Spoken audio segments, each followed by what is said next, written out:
welcome to the wall, where we're hoping that our small shop business isn't going to go to the wall, as in gone out of business. But on today's show, I want to talk about ghosts, because this shop that we're standing in was built in 1795 and it's very haunted.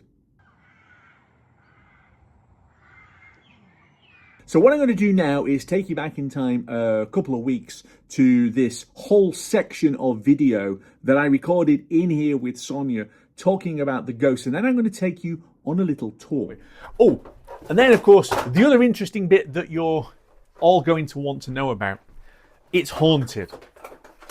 It's actually very haunted. While we were doing the renovation work, we first realized this, because you would start having various things going on, including at one point, I'm there, like I said, smashing and hacking and chopping the counter into bits, and some of it was a mess. You've got chunks of wood with nails sticking out of it.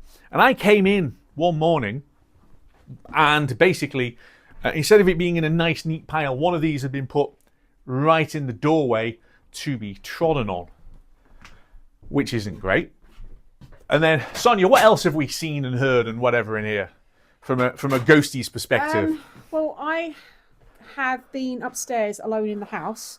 So Ian is away with work. Children have been both at school. So there's nobody here, just me. And I have an office which is kind of up there. And I've heard doors slamming down here. Yeah.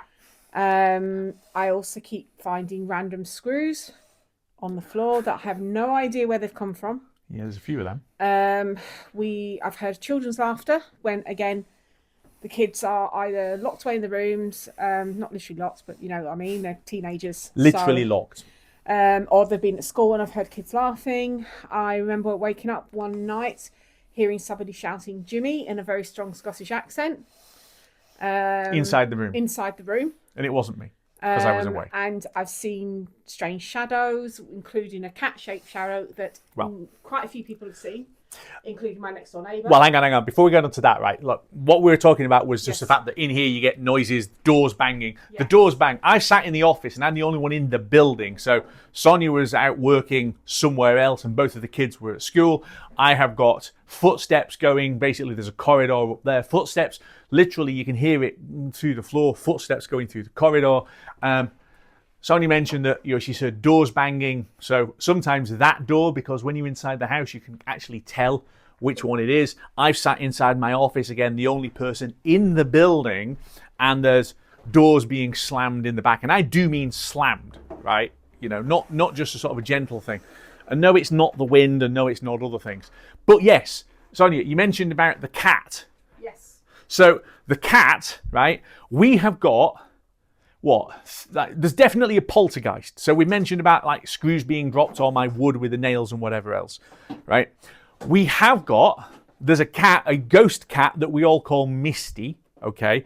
And when I say a ghost cat, I'm talking about a cat shape, right? So at one point, just to give you an idea as to where, at one point, this door, which needed painting, so I am in the doorway on a ladder painting. Now, we had a black cat at the time. So I'm up on the ladder painting, and basically what I thought was my black cat is going under the ladder, and I'm there thinking, Sam, how on earth have you got out? And then you realise Sam hasn't got out, and it's not a cat. It's a cat shape, but it's not actually a cat. And we've all seen that, and what's more, our cats have seen it and yowl at it. Genuinely yowl at it quite often.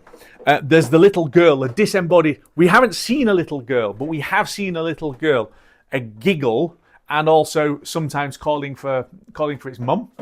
Yeah? Yes. Right? So we've heard the little girl, both in here and in the house. Again, it's a connected building. And then most of us, not our son, but everybody else, has seen a full-bodied apparition of a man, right? Repeatedly. Yes. The last time was several weeks ago. I was sat upstairs in the bedroom. We have a dressing table with a trifold mirror, and I've got lights around the mirror, which I'll come to the lights. And I was just sat, just getting myself ready, put my earrings in, and I see a shape going across the room behind me in the reflection of the mirror. I immediately think it's my husband. So I turn around to say hello. There's nobody in, and a couple of minutes later, Ian walks in from the bathroom, which is at the other end of the house. Yeah. But also the day, I think it might have been the day before or the day after, I can't remember now. But these lights, they're operated with a little touch switch, and the touch switch was tucked right at the back of the dressing table. I wasn't using it because I had the curtains open, so sufficient light for what I was doing, which was drying my hair. And I'm just drying my hair, and the thing is about these lights, you press one and you get a cool light, press it twice to get a warm light, press it 3 times to get the mixture of cool and warm. It immediately turned on to the mix of cool and warm. And the lights thing, right, and you've seen this, and I keep saying this, it turns my office lights off. So if I've left them on and I've gone out, yeah, I come back and the light's been flipped off. And when I'm the only person in, and Sonia, you get it where you're the only person in. Basically, it's like it's energy saving, spectrally. So I actually now, a bit like a Japanese train driver, I actually now say lights on or lights off sometimes when I'm going out, just to remind myself what's actually going on, because it's not me switching it off. And sometimes it is genuinely like, will you stop?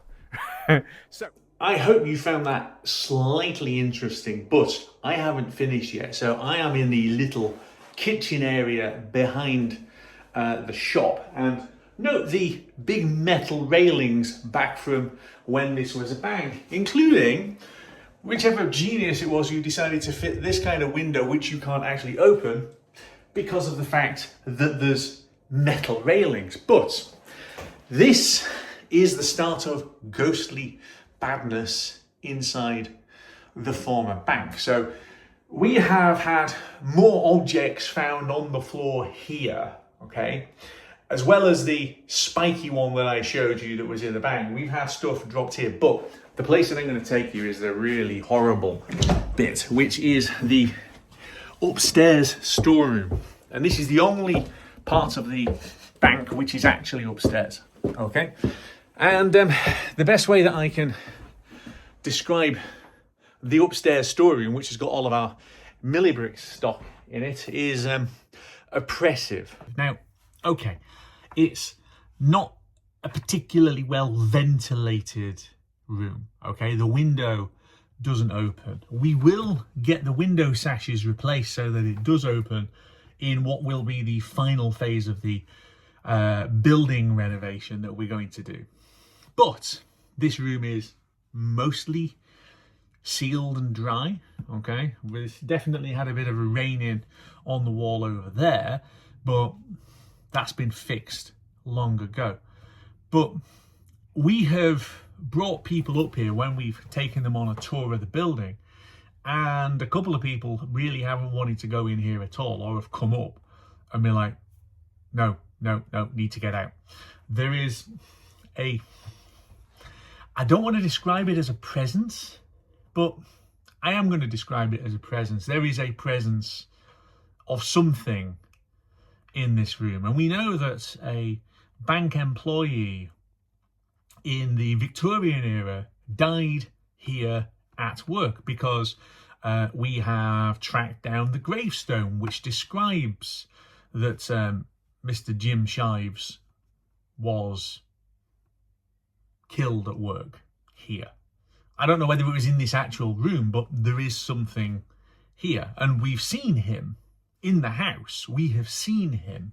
You might be watching this entire video going, look, this is all absolute nonsense. I don't believe in ghosts. And that's absolutely fine, because until we came here, I didn't believe in ghosts either. But to quote Winston off Ghostbusters, I've seen shit that'll turn you white, right?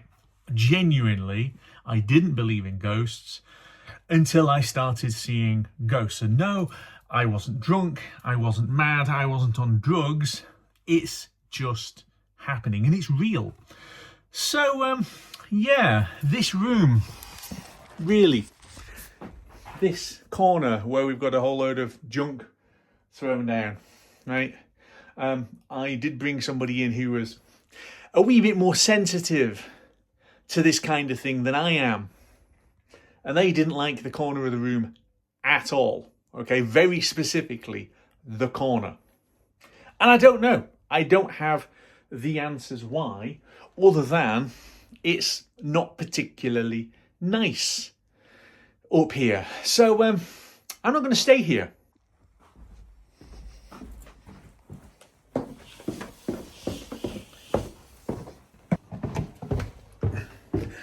And yes, you really do have to lean back that far to be able to get through the doorway, because otherwise you're going to bang your bonds. So, yeah, there it is. I have closed the shop for the day. We got to the end of our trading day, and you can have it, as we've been saying on the video, where there is nobody in here at all.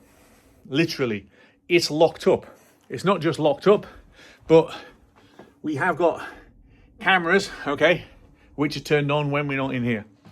There's nobody at all in the shop, and yet we are hearing bangs, okay?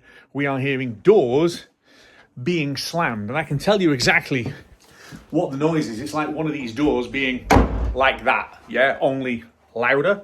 You hear these doors with nobody in the shop and the security system switched on. Or, as I said, sat in my office and hearing, I said on a previous video about the steel beam that's here, and the floorboards in the corridor upstairs are a little bit squeaky, and you can hear somebody walking down, and there's nobody else in the building.